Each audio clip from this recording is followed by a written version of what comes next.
It was a beautiful day, so I thought what better way to spend the day than to head down by the Forks for a boat ride. I went to the Forks and I got my ticket, which was for $14.18. The boat ride lasts for about 25 to 30 minutes. It was very, very informative. The weather was just right. It wasn't hot, it wasn't humid, it was just cool. So, let's go on this boat ride and learn a little bit more about On this Winnipeg. pillar. Color lines to measure the height of the spring flood. The bottom blue line is the normal spring flood. That is where the water should be. The yellow or the orange line is when we have to start sandbagging and getting our homes ready for flood water and preparing for evacuations.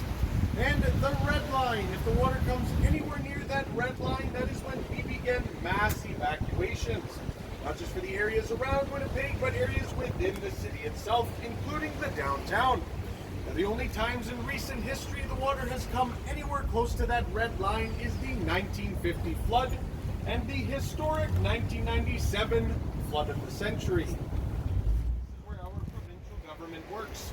Opened in 1920, this building took 7 years to construct. The reason it took 7 years is for three very good reasons. Number one, the First World War. Number two, the Spanish flu. And number three, most importantly, because the contractor was stealing supplies to build his own house. The statue at the top there is what we call the Golden Boy. It is a statue of the Greek messenger god Hermes, and he is coated in an almost pure 24 karat gold coating. And I think that'd be worth quite a lot of money, a big statue made of gold. Unfortunately, his gold coating is micro thin, so you'd probably get more for the bronze underneath. This gentleman in front of us, who's technically behind the legislative building, is Louis Riel, and he is considered the father of Manitoba. And in 1869-1870, he led the Red River Rebellion, sometimes known as the Red River Resistance. And he did this so Manitoba could eventually be incorporated into the Canadian Confederacy in 1870. Later in the 1880s, he led what is known as the Northwest Rebellion in what is now today Saskatchewan. And it was there that he was captured, tried, and hanged for treason. Later on in the tour, I will show you all where he is buried. If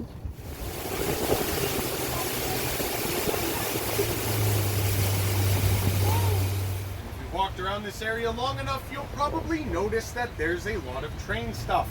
And that's because this whole area here at one point was a huge rail yard. In fact, it was one of the biggest in the British Empire, and some believe it was even the biggest. I'd like to bring your attention to the Forks Market, which is just coming into view. This building is actually made out of two pre-existing buildings, and these were both horse stables. And the horses in these stables would be used to help load and unload the trains and steamboats coming from the United States and Saskatchewan. Buildings of a similar era are the Johnson Terminal, and even the Children's Museum is built from an old train repair shop.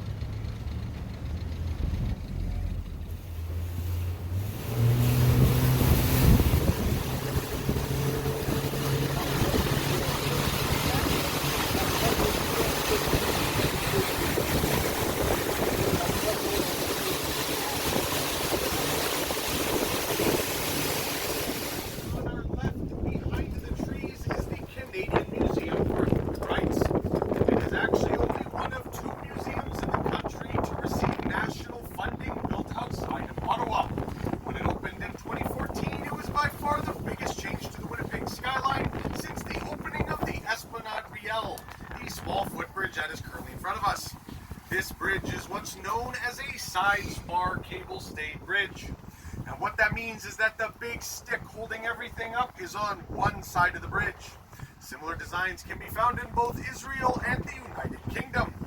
Originally, when this bridge opened, they had some restaurants in there. Unfortunately, these restaurants had no parking, and nobody wants to walk through minus 40 weather for a hamburger. So now they have an IT office in there, and while it's not as interesting as a restaurant, I'm sure the view from the office is quite nice.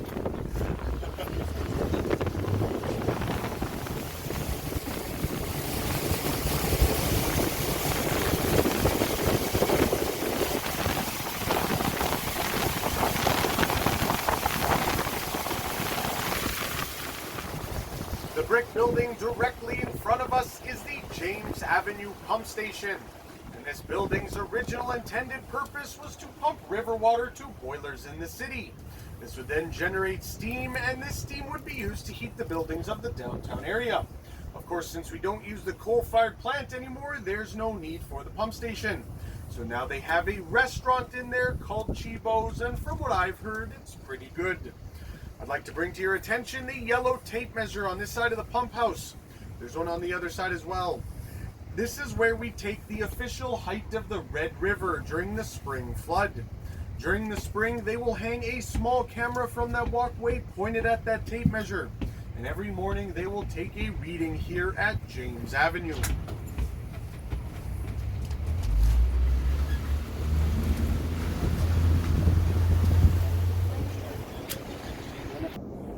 During our annual winter festival, the Festival du Voyageur, what they will do is they will put a fire hose at the top, let water run down and freeze. People will then be climbing up and down what is essentially a small glacier. Pemmican is a food made of dried, shredded meat, animal fat, and sometimes currants or raisins. And the reason this food was so important to the voyageurs is because it did not require any refrigeration. They could simply keep it in their bag or their pocket and eat it when needed. The militia from this fort was involved in a small battle not far from here known as the Battle of Seven Oaks. If you drive down Main Street, you can find a small monument. In this battle, the militia defeated professional soldiers of the Hudson's Bay Company who came from the Red River Colony, which is what we now call Winnipeg. Of course, the soldiers of the Hudson's Bay Company would come back a few years later and destroy the fort. The war ended in 1821 when the British government was so sick and tired of their two companies constantly fighting each other that they forced them to merge together into what we now know as the Hudson's Bay Company.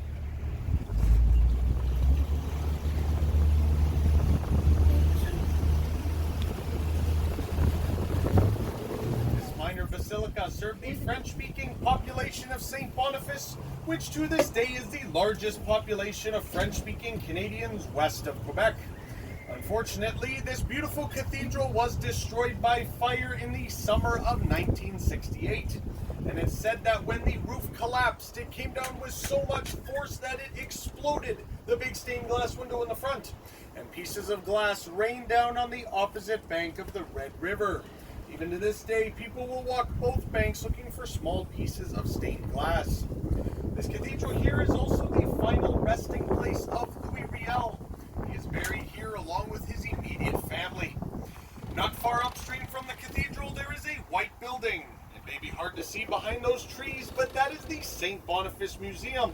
And it is actually the same building that Louis Riel went to school in when he was a boy. Originally built in the 1840s for the Grey Nuns of Montreal, this building not only served as a school and a convent, but also an orphanage and a hospital. When the Grey Nuns vacated the property in the 1950s, the city of St. Boniface, which at the time was its own city, immediately purchased it and turned it into a museum that we can now view today for a small fee. However, when the museum first opened, the charge of admission was $0.00.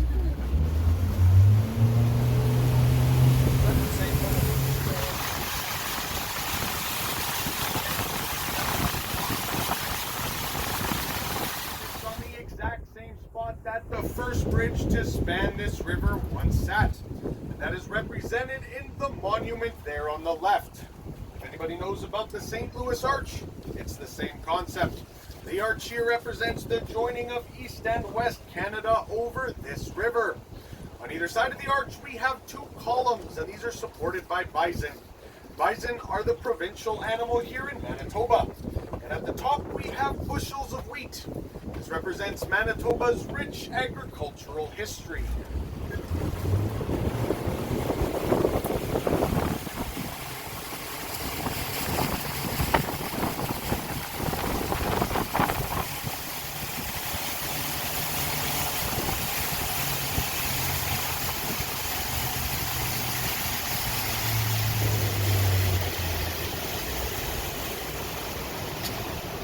If anybody would like a closer view of the monument, this is as close as I can get. Before I come in to dock the boat, I would just like to remind everyone to please stay seated until the dock hands have tied up the boat.